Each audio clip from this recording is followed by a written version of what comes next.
വിഷ്ണു ശാലിനിയുടെ ഇന്നത്തെ എപ്പിസോഡിൽ അമ്മയെ ഇങ്ങനെയിട്ട് പെടാപ്പാട് പെടുത്തിയിട്ടും നീ ഒരു പെൺകോന്തനാണല്ലോ, ഇങ്ങനെയിട്ട് മിണ്ടാതിരിക്കുന്നോടാന്നൊക്കെ രാജീവിനോട് പിന്നെ വിജയലക്ഷ്മി ചോദിക്കുകയാണ്. അന്നേരം ഇറങ്ങി പോകാൻ പറ സാറേ എന്നൊക്കെ ശാരിയെ പറയുമ്പോൾ ശാരിക്ക് ഒന്ന് ചുമ്മാ ഇരിക്ക് എന്ന് പറയുന്നുണ്ട്. അന്നേരം ഈ പൂങ്കണ്ണീരൊന്നും കൊണ്ട് സാറ് മയങ്ങരുത്, ഇത് അവരുടെ അടവാണ് എന്ന് പറയുകയാണ്. അന്നേരം നിന്നെ ഒന്നും ഇവിടെ വെച്ച് വാഴിക്കാൻ ഞാൻ ഉദ്ദേശിച്ചില്ലടി, നീ എന്ത് ചെയ്യും എന്നെ എന്നും പറഞ്ഞ് വിജയലക്ഷ്മി ചാടി എഴുന്നേൽക്കുന്നുണ്ട്. അന്നേരം കൊച്ചുകുട്ടികൾക്കുള്ള അതിൽ പോലും ഭക്ഷണത്തിൽ പോലും നിങ്ങൾ വിഷം ചേർക്കാൻ മടിച്ചില്ല, നാളെ എന്നെയും നിങ്ങൾ വിഷം തന്ന് കൊല്ലില്ലേന്ന് ചോദിക്കുമ്പോൾ ഓ അങ്ങനെയൊക്കെ ചെയ്തെന്നിരിക്കും എന്നൊക്കെ പറഞ്ഞ് വിജയലക്ഷ്മി വെളി വരുന്നുണ്ട്. അന്നേരം അത് താൻ കുറ്റം സമ്മതിച്ചതായിട്ട് വിജയലക്ഷ്മി പറയുമ്പോൾ രാജീവിനും കാര്യങ്ങളൊക്കെ മനസ്സിലാവുകയാണ്. തുടർന്ന് നിങ്ങൾക്ക് ഞാൻ കാണിച്ചു തരാം എന്ന് പറഞ്ഞ് അകത്തേക്ക് പോയ ശാരിക തൻ്റെ ബാഗുമായിട്ട് തിരികെ വന്നിട്ട് രാജീവിനോട് ഞാൻ ഇറങ്ങുകയാണ് സാറെന്ന് പറയുകയാണ്. അന്നേരം എടോ താനെന്നും പറഞ്ഞ് ചോദിക്കുമ്പോൾ ഞാൻ പിണങ്ങി പോവുകയല്ല, സാറിനോട് എനിക്കൊരു വിരോധവുമില്ല, ഇവർക്കുള്ള ബാധ്യത എന്താണെന്ന് വെച്ചാൽ കൊടുത്ത് തീർക്ക്, എന്നിട്ട് സാറ് വന്നാൽ മതി, അതിന് എത്ര നാളായാലും ഞാൻ കാത്തിരിക്കാൻ തയ്യാറാണ്, ഞാൻ പോവുകയാണ് എന്ന് പറഞ്ഞ് ശാരിക ബാഗുമായിട്ട് അടുക്കളയിൽ നിന്നും ഉമ്മറത്തേക്ക് പോവുകയാണ്. അന്നേരം രാജീവ് വീണ്ടും പോകാൻ തുടങ്ങുമ്പോൾ രാജീവിനെ പിടിച്ചു വലിക്കുകയാണ്. പിന്നെയും നീ അവളുടെ സാരിത്തുമ്പിൽ പിടിച്ച് പുറകെ പോണടാന്നും പറഞ്ഞ് പിടിച്ചു വലിക്കുമ്പോൾ അമ്മയെ കാല് വയ്യാത്തതാണ് എന്ന് രാജീവ് പറയുന്നുണ്ട്. എന്നിട്ട് പറയുന്നുണ്ട് അമ്മ ചെയ്ത സൽപ്രവർത്തികളൊക്കെ ഇവിടെ ഇപ്പം തെളിഞ്ഞല്ലോ, ഇനിയിപ്പോൾ അമ്മയുടെ മകനായിട്ടല്ല ഒരാണായിട്ട് ജീവിക്കാൻ തന്നെയാണ് എൻ്റെ ഉദ്ദേശം എന്ന് പറഞ്ഞ് ശാരികയുടെ പുറകെ ഇടവെന്നും പറഞ്ഞ് വിളിച്ചുകൊണ്ട് രാജീവ് പോവുകയാണ്. തുടർന്ന് കാണിക്കുന്നത് ശാലിനി അടുക്കളയിൽ നിൽക്കുകയാണ്. അടുക്കളയിൽ നിന്നുകൊണ്ട് ബീൻസ് അരിയാൻ പറ്റാത്തതിനാൽ രണ്ട് കൈ കൊണ്ട് ഇങ്ങനെ ഒരു കയ്യിൽ വെച്ച് പിടിച്ചിട്ട് സുഖമില്ലാത്ത നേരെയുള്ള കൈ വെച്ച് ഇങ്ങനെ പിച്ചിയിടുന്നുണ്ട്.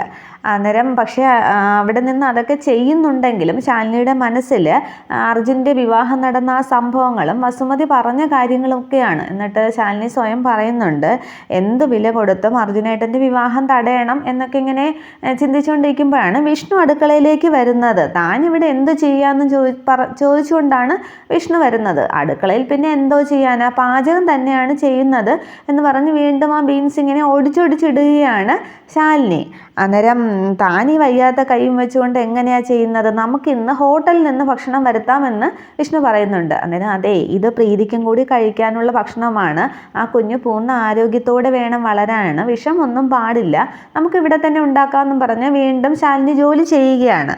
അന്നേരം താൻ ഈ വയ്യാത്ത കൈയും വെച്ച് എങ്ങനെ ചെയ്യും, അതെ ഞാൻ ചെയ്യാം എന്ന് പറഞ്ഞ് ആ പാത്രം അങ്ങ് വിഷ്ണു വാങ്ങുകയാണ്. തുടർന്ന് ഒരു നേരെ ചൊവ്വ ഒരു ചായ പോലും ഇടാനറിയാത്ത ഇയാൾ എങ്ങനെയാണ് ഇതൊക്കെ ഉണ്ടാക്കുന്നത് എന്ന് വിഷ്ണുവിനോട് ശാലിനി ഇങ്ങനെ കളിയാക്കി ചോദിക്കുകയാണ്. അന്നേരം ആ സ്ലാവിൻ്റെ പുറത്തേക്ക് കയറി ഇരുന്നിട്ട് അതെ ട്യൂഷൻ ഉണ്ടെങ്കിൽ ഞാൻ എന്തും ചെയ്യും. അന്നേരം ട്യൂഷനോ ഒന്ന് ശാലിനി ചോദിക്കുകയാണ്.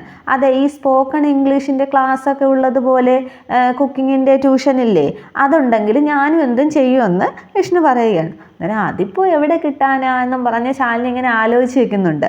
അന്നേരം വിഷ്ണു പറയുകയാണ് താനേ കൂടുതൽ ആലോചിക്കുന്നു വേണ്ട, കുടുംബശ്രീയിൽ വലിയ പാചകക്കാരല്ലേ, ഇയാളങ്ങ് പറഞ്ഞു തന്നാൽ മതി, ഞാൻ ചെയ്തോളാമെന്ന് വിഷ്ണു പറയുന്നുണ്ട്. തുടർന്ന് ശാലിനി പറയുന്നുണ്ട് അതെ ആലോചിക്കേണ്ട കാര്യമാണെന്ന്, എങ്കിൽ പിന്നെ ആലോചിക്കാനൊന്നുമില്ല, തുടങ്ങിക്കോളൂ, എവിടെന്നാ തുടങ്ങേണ്ടത് എന്ന് വിഷ്ണു ചോദിക്കുകയാണ്. അന്നേരം അവിയൽ തന്നെ ആയിക്കോട്ടെ എന്ന് ശാലിനി പറയുമ്പോൾ ആ ബീൻസിങ്ങിനെ പൊക്കി പിടിച്ചിട്ട് ഇതുകൊണ്ടൊക്കെ നടക്കുമല്ലോ എന്ന് ചോദിക്കുകയാണ്. അന്നേരം ഇതും വേണം എന്ന് പറഞ്ഞിട്ട് ആ മലക്കറി ഇരിക്കുന്ന പാത്രം കാണിച്ചു കൊടുക്കുകയാണ്. തുടർന്ന് അതെടുത്തുകൊണ്ട് വന്നിട്ട് ഏതിൽ നിന്നാണ് തുടങ്ങേണ്ടതെന്ന് ചോദിക്കുമ്പോൾ അതിൽ നിന്നും ഒരു പടവലം എടുത്ത് കാണിച്ചിട്ട് ഇതിൽ നിന്ന് തുടങ്ങാം എന്ന് ശാലിനി പറയുകയാണ്. തുടർന്ന് കത്തി എടുത്തുകൊണ്ട് വന്നിട്ട് ആ സ്ലാവിൻ്റെ പുറത്ത് അത് വെച്ചിട്ട് ഇങ്ങനെ വെട്ടുന്ന പോലെ ഓങ്ങുമ്പോൾ അങ്ങനെയല്ല എന്ന് ശാലിനി കാണിക്കുന്നുണ്ട്. തുടർന്ന് പതിയെ അതിങ്ങനെ അതിൻ്റെ തൊലി ഇങ്ങനെ ചെത്തി എടുത്തിട്ട് ഓരോ ജോലികളായിട്ട് ശാലിനി പറഞ്ഞു കൊടുക്കുന്നുണ്ട്. വിഷ്ണു ഓരോന്നായിട്ട് അങ്ങനെ ചെയ്യുകയാണ്.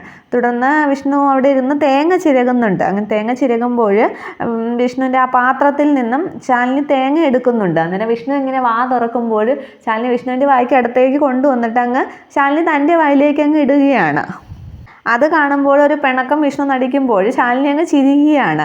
തുടർന്ന് അതേസമയം വിഷ്ണുവിൻ്റെ തലയിലും തോർത്തിങ്ങനെ ചുറ്റി കെട്ടിയിട്ടുണ്ട്. തുടർന്ന് വിഷ്ണു ആ തൻ്റെ തലയിലെ കെട്ടും ശാലിനിയുടെ തലയിലെ കെട്ടും കാണിച്ചിട്ട് ഇങ്ങനെ കൈ കൊണ്ട് കൊള്ളാമെന്ന് കാണിക്കുന്നുണ്ട്.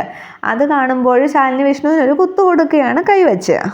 തുടർന്ന് വീണ്ടും വീണ്ടും ശാലിനി ഓരോന്ന് പറഞ്ഞു കൊടുക്കുന്നുണ്ട്. വിഷ്ണു ഓരോന്നായിട്ട് ചെയ്യുകയാണ്. തുടർന്ന് മിക്സിയിലേക്ക് അരപ്പ് അരയ്ക്കാനായിട്ട് മിക്സിയുടെ സ്വിച്ച് മാത്രം ഓൺ ആക്കുമ്പോൾ മിക്സി ഓൺ ആകുന്നില്ല. തുടർന്ന് വിഷ്ണു ഇങ്ങനെ ആലോചിച്ചുകൊണ്ട് നിൽക്കുമ്പോൾ പ്ലഗ് ഓൺ ആക്കിയില്ല എന്ന് ശാലിനി കാണിക്കുകയാണ്. അന്നേരം ഒന്ന് ചമ്മിയ പോലെ നിന്നിട്ട് അതൊക്കെ വിഷ്ണു ചെയ്യുകയാണ്. തുടർന്ന് അവിയലെല്ലാം റെഡിയാക്കിയ ശേഷം വിഷ്ണു സ്വയം അതിന് മുന്നേ ഉപ്പിടാനായിട്ട് പോകുന്നുണ്ട്. ഉപ്പിടാനായിട്ട് കുപ്പിയോടുകൂടി കമത്താൻ പോകുമ്പോൾ അയ്യോ വേണ്ടാന്നും പറഞ്ഞ് ശാലിനി കയറി പിടിക്കുന്നുണ്ട്.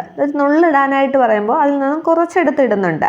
തുടർന്ന് അത് ഉപ്പ് നോക്കുകയാണ് വിഷ്ണു. എന്നിട്ട് അപ്പോൾ ശാലിനിയും കൈ നീട്ടുന്നുണ്ട്. അന്നേരം ചൂട് എന്നൊക്കെ പറഞ്ഞ് ഊതിയാറ്റി ശാലിനിയുടെ കയ്യിലേക്ക് ശകലം വച്ചു കൊടുക്കുകയാണ്. തുടർന്ന് ശാലിനി ടേസ്റ്റ് ചെയ്ത് നോക്കിയിട്ട് ഒന്ന് ആലോചിക്കുമ്പോൾ വിഷ്ണുവിൻ്റെ മുഖമൊന്നും മങ്ങുന്നുണ്ട്. തുടർന്ന് സൂപ്പർ എന്ന് ശാലിനി പോകുമ്പോൾ ആശ്വാസമായി എന്നും പറഞ്ഞ് ചിരിക്കുകയാണ് വിഷ്ണു. അന്നേരം എന്താ അങ്ങനെയെന്ന് ശാലിനി ചോദിക്കുന്നുണ്ട്. അതല്ല, ഇയാൾക്കിത് ഇഷ്ടമാകുമോ എന്നുള്ള പേടിയായിരുന്നു എനിക്കെന്ന് വിഷ്ണു പറയുമ്പോൾ അതിനെന്താ പേടിക്കുന്നത്, ഈ അവിയലിനെയാണോ പേടിക്കുന്നത് എന്നൊക്കെ ശാലിനി ചോദിക്കുന്നുണ്ട്. അന്നേരം വിഷ്ണു പറയുന്നുണ്ട് ഇയാൾക്കിത് നിസ്സാരമായിരിക്കും, പക്ഷേ ഇയാൾക്ക് IAS പരീക്ഷ എഴുതുന്നത് പോലെയാണ് എനിക്ക് അവിയൽ ഉണ്ടാക്കിയത് എന്ന് വിഷ്ണു പറയുമ്പോൾ ശാലിനി അങ്ങ് ചിരിക്കുകയാണ്. തുടർന്ന് വിഷ്ണു വീണ്ടും ആ പാത്രം എടുക്കുന്നതും ടേസ്റ്റ് ചെയ്ത് നോക്കുന്നതും കൊള്ളാം എന്നൊക്കെ പറയുന്നതും ഒക്കെ അങ്ങ് ശാലിനി നോക്കി നിൽക്കുകയാണ്. തുടർന്ന് ശാലിനിക്ക് അങ്ങ് സങ്കടം വരികയാണ്. എന്നിട്ട് വിഷ്ണുവിൻ്റെ കൈ പിടിച്ചിട്ട് നന്ദിയുണ്ട് ഈ സ്നേഹത്തിന്, കരുതലിന്, കാവലിന് എന്നൊക്കെ പറഞ്ഞങ്ങ് വിഷ്ണുവിൻ്റെ നെഞ്ചിലേക്ക് അങ്ങ് ചായുകയാണ് ശാലിനി. അത് കാണുമ്പോൾ വിഷ്ണുവിന് അങ്ങ് സന്തോഷമാകുന്നുണ്ട്. എന്നിട്ട് മുഖം പിടിച്ചുയർത്തിയിട്ട് താനെന്താ കരയുകയാണോ എന്ന് ചോദിക്കുന്നുണ്ട്. അന്നേരം കരയല്ല, സന്തോഷം കൊണ്ട് കരഞ്ഞതാണ്, ഈ പുണ്യം എനിക്ക് തന്നെ കിട്ടിയല്ലോ എന്ന് ശാലിനി പറയുമ്പോൾ തന്നെ കിട്ടാൻ വേണ്ടി ഞാനല്ലേ പുണ്യം ചെയ്യേണ്ടത്, ഇനി കരയരുത്, ഇതെപ്പോഴും ചിരിച്ച മുഖമായിരിക്കണം എന്ന് പറഞ്ഞ് ശാലിനിയുടെ കണ്ണീരൊക്കെ തുടച്ചു കൊടുക്കുകയാണ് വിഷ്ണു. എന്നിട്ട് പറയുന്നുണ്ട് ഞാൻ പോയി പ്രീതിയെ കൂടി വിളിച്ചുകൊണ്ട് വരാം, നമുക്ക് ആഹാരം കഴിക്കണ്ടേ എന്ന് വിഷ്ണു പറയുകയാണ്.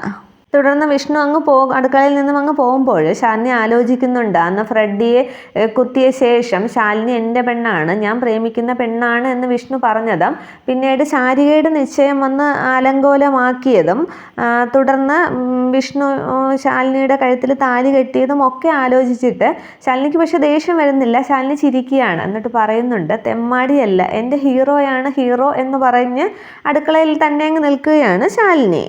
തുടർന്ന് കാണിക്കുന്നത് സത്യഭാമയുടെ വീടിൻ്റെ അങ്ങ് വെളിയിലിരിക്കുകയാണ് രോഹിത്. സമയം രാത്രിയാണ്. അതേസമയം അകത്ത് നിന്ന് റൂമിൽ നിൽക്കുന്ന സുസ്മിത ആലോചിക്കുന്നുണ്ട് ഈ രോഹിത് ഉള്ളത് കാരണം ശാലിനിക്കെതിരെ എനിക്കൊരു കോൺസെൻട്രേഷൻ കിട്ടുന്നില്ല, ഇവനെ ഒതുക്കാനായിട്ട് എന്താ പരിപാടി എന്ന് ആലോചിച്ച ശേഷം അത് തന്നെ പണി എന്ന് സുസ്മിത പറഞ്ഞിട്ട് ഫോൺ എടുത്ത് രോഹിത്തിനെ വിളിക്കുന്നുണ്ട്. അന്നേരം ഇവളെന്തിനാ ഇപ്പോൾ എന്നെ വിളിക്കുന്നതെന്നും പറഞ്ഞ് രോഹിത് ഫോൺ എടുക്കുകയാണ്. തുടർന്ന് സുസ്മിത പറയുന്നുണ്ട് എനിക്ക് നിന്നെ അത്യാവശ്യമായിട്ടൊന്ന് കാണണം, ഇപ്പോൾ നിനക്ക് അസൗകര്യമുണ്ടോ എന്ന് ചോദിക്കുകയാണ്. അന്നേരം എനിക്ക് അസൗകര്യമൊന്നും ഇല്ല എന്ന് രോഹിത് പറയുമ്പോൾ എങ്കിൽ നീ എൻ്റെ റൂമിലേക്ക് വാ എന്ന് സുസ്മിത പറയുകയാണ്. എന്തിനാ റൂമിലേക്ക് വരുന്നത്, റൂമിലേക്കോ എന്ന് രോഹിത് എടുത്ത് ചോദിക്കുമ്പോൾ എന്താ നിനക്ക് പേടിയുണ്ടോ എന്ന് ചോദിക്കുകയാണ്. എനിക്ക് പേടിയൊന്നും ഇല്ല എന്ന് രോഹിത് പറയുമ്പോൾ എങ്കിൽ വാ എന്നും പറഞ്ഞ് സുസ്മിത ഫോൺ വയ്ക്കുന്നുണ്ട്. തുടർന്ന് രോഹിത് മുറിയിലേക്ക് എത്തുമ്പോൾ വാതിൽക്കലും അടിച്ചു നിൽക്കുകയാണ്. അന്നേരം എന്തിനാ പേടിക്കുന്നത്, അകത്തേക്ക് കയറി വാ എന്ന് പറയുമ്പോൾ സുസ്മിതയുടെ അടുത്തേക്ക് രോഹിത് വരുന്നുണ്ട്. എന്നിട്ട് എന്താ പറയാനുള്ളത് പറഞ്ഞോളൂ എന്ന് പറയുകയാണ്. അന്നേരം തുറന്നു കിടക്കുന്ന വാതിൽ നോക്കിയിട്ട് സുസ്മിത പോയെങ്കിൽ വാതിലടക്കുകയാണ്. അന്നേരം എന്തിനാ വാതിലടയ്ക്കുന്നതെന്ന് വെപ്രാളപ്പെട്ട് രോഹിത് ചോദിക്കുന്നുണ്ട്. അന്നേരം പറയാം എന്ന് സുസ്മിത പറയുകയാണ്.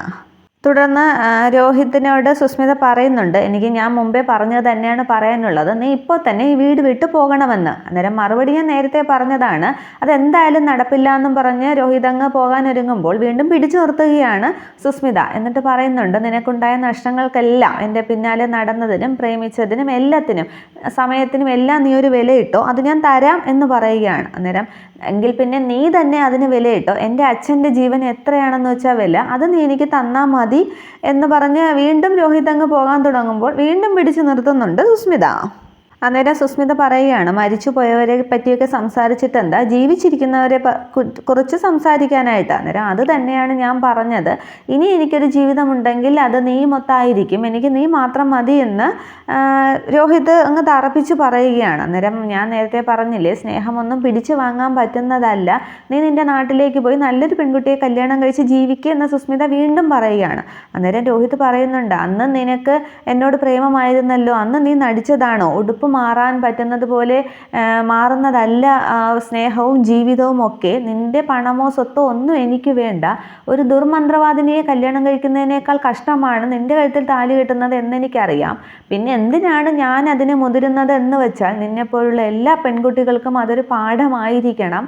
എൻ്റെ അച്ഛനെ കൊള്ളിവെച്ച ശേഷം ഞാൻ ആ നാട്ടിൽ നിന്നും ഇറങ്ങി തിരിച്ചെങ്കിൽ ഇനി തിരിച്ചെത്തുമ്പോൾ നിന്റെ കൈയും പിടിച്ച് മാത്രമായിരിക്കും എന്ന് രോഹിത് അങ്ങ് തറപ്പിച്ച് പറയുകയാണ്. തുടർന്ന് നിന്റെ അവസാന തീരുമാനമാണോ എന്ന് സുസ്മിത ചോദിക്കുന്നുണ്ട്. അതേന്ന് ഞാൻ പലവട്ടം പറഞ്ഞതല്ലേ എന്ന് ദേഷ്യത്തോട് രോഹിത് പറയുമ്പോൾ, എന്നോട് ക്ഷമിക്കണം രോഹിത്, എനിക്ക് മനസ്സുണ്ടായിട്ടല്ല, നീ ഇതെന്നെ കൊണ്ട് ചെയ്യിക്കുന്നതാണ് എന്ന് പറഞ്ഞ് രോഹിത്തിനെ പിടിച്ച് കട്ടിലേക്ക് അങ്ങ് തള്ളിയിട്ട് റൂമിന് പുറത്തേക്ക് ഇറങ്ങി അങ്ങ് വാതിലടയ്ക്കുന്നുണ്ട് സുസ്മിത. അന്നേരം എടി നിന്നെ ഞാൻ എന്നൊക്കെ പറഞ്ഞ് രോഹിത് പുറകെ വരുമ്പോഴേക്കും സുസ്മിത വാതിൽ വെളിയിൽ നിന്നും അടച്ചു കഴിഞ്ഞിരുന്നോ. തുടർന്ന് പുറത്തു നിൽക്കുന്ന സുസ്മിത തൻ്റെ ചുരിദാറിൻ്റെ കൈയൊക്കെ വലിച്ചു കീറിയ ശേഷം മുടിയൊക്കെ അഴിച്ചിട്ട് ഫാമാൻറ്റി എന്ന് പറഞ്ഞ് വിളിച്ചുകൊണ്ട് താഴേക്ക് ഇറങ്ങി വരികയാണ്. അന്നേരം രോഹിത് കരുതുന്നുണ്ട്, അബദ്ധമായി പോയല്ലോ, വെറുതെ വന്ന് കുഴിയിൽ ചാടി, ഞാൻ ശ്രദ്ധിക്കേണ്ടതായിരുന്നു എന്നൊക്കെ രോഹിത് ചിന്തിച്ച് അവിടെ നിൽക്കുന്നുണ്ട്. ഇതേസമയം സുസ്മിതയുടെ വിളി കേട്ട് സത്യഭാമ റൂമിൽ നിന്ന് പുറത്തേക്ക് ഇറങ്ങി വരികയാണ്. ആ സമയത്തിന് വിഷ്ണുവും പ്രീതിയും ഒക്കെ അവിടേക്ക് എത്തുന്നുണ്ട്. തുടർന്ന് എന്താ മോളെ ഇത് എന്താ പറ്റിയതെന്നൊക്കെ കീറിയിരിക്കുന്ന തുണിയൊക്കെ ചൂണ്ടിക്കാട്ടി സത്യഭാമ ചോദിക്കുന്നുണ്ട്. അന്നേരം അവിടെ മുറിയിൽ ഒരാൾ ആൻറ്റി, അയാൾ മുറിയിലേക്ക് കയറി വന്നു, എന്നെ കടന്നു പിടിച്ചു, ഭാഗ്യം കൊണ്ടാണ് ഞാൻ രക്ഷപ്പെട്ടത്, മുഖം മൂടി വച്ചിരുന്നു, ഒരുവിധം അയാളെ തള്ളി റൂമിലേക്ക് ഇട്ട് പൂട്ടിയിട്ടാണ് ഞാൻ വന്നത്, ഇല്ലെങ്കിൽ അയാൾ എന്നെ നശിപ്പിച്ചേനെ എന്നൊക്കെ പറഞ്ഞങ്ങ് കരഞ്ഞ് തകർത്ത് അഭിനയിക്കുകയാണ് സുസ്മിത. അന്നേരം അയ്യോ എന്നൊക്കെ പറഞ്ഞങ്ങ് വാപത്തുന്നുണ്ട് സത്യഭാമ. ആകെ അന്തം വിട്ടിരിക്കുകയാണ് വിഷ്ണുവും പ്രീതിയും. തുടർന്ന് ആ പിസ്റ്റൺ ഇങ്ങ് എടുക്ക് എന്ന് വിഷ്ണുവിനോട് ഭാമ പറയുമ്പോൾ വിഷ്ണു റൂമിലേക്ക് പോവുകയാണ് തോക്കെടുക്കാനായിട്ട്. അന്നേരം അമ്മയെന്ന് പ്രീതി വിളിക്കുമ്പോൾ സത്യഭാമയുടെ വീട്ടിൽ കയറി വന്ന് പെണ്ണിൻ്റെ ദേഹത്ത് കൈവച്ചവൻ പട്ടിയെ പോലെ വെടികൊണ്ട് ചാവണം, അവനെ ഇന്ന് ഞാൻ കൊല്ലും എന്നൊക്കെ പറഞ്ഞ് ആകെ കലിതുള്ളി നിൽക്കുകയാണ് ഭാമ. ഇതേസമയം സുസ്മിത മനസ്സിൽ കരുതുന്നുണ്ട്, പലവട്ടം നിന്നോട് ഞാൻ പറഞ്ഞതാണ്, നീ ഇത് ചോദിച്ചു വാങ്ങിയതാണ്. റൂമിലെത്തുമ്പോൾ പിന്നെ രോഹിതിൻ്റെ മുഖം കാണുമ്പോൾ വിഷ്ണുവേട്ടൻ്റെ റിയാക്ഷനും എനിക്കൊന്ന് കാണണം എന്നൊക്കെ പറഞ്ഞ് ദേഷ്യത്തോടു കൂടി ഇതൊക്കെ മനസ്സിൽ പറഞ്ഞ് സുസ്മിത ഭാമയുടെ മുമ്പിൽ നിൽക്കുകയാണ്. ഇതേസമയം എന്തു പറ്റിയെന്നും പറഞ്ഞ് ശാലിനി മുകളിൽ നിന്ന് താഴേക്ക് ഇറങ്ങി വരുന്നുണ്ട്. തുടർന്ന് സുസ്മിത ഭാമയോട് പറയുകയാണ്, അവനെ കൊല്ലണം ആൻറ്റി, ആൻറ്റിയുടെ വീട്ടിൽ കയറി ഇങ്ങനെ കാണിക്കാൻ ധൈര്യം കാണിച്ചവനെ വെറുതെ വിടരുത് എന്നൊക്കെ പറയുമ്പോൾ വിഷ്ണു തോക്കുമായിട്ട് വരുന്നുണ്ട്. അന്നേരം അതിങ്ങോട്ട് താടാന്നും പറഞ്ഞ് ഭാമ പിടിച്ചു വാങ്ങിക്കുകയാണ്.